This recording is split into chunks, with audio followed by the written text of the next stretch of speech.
In this quick tutorial, I'm going to show you how you can find file or folder path on your macOS and how to copy them.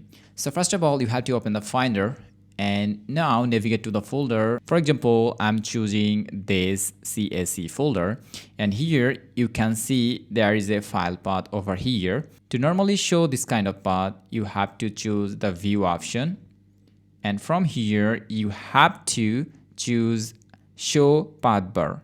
Here you can see that it is showing hide path bar. I'm choosing it first. Here you can see that the path bar has been gone, and now I want to make it visible again, so I'm choosing view again and choosing show path bar. Here you can see that the path bar is showing over here. To copy it, normally right click on it, and here you will get another option, copy CSE as path name. So I'm clicking on this copy button, and now if I paste it somewhere else, for example in this folder's name over here, you can see that this is the path bar. Thanks for watching. Allah Hafiz.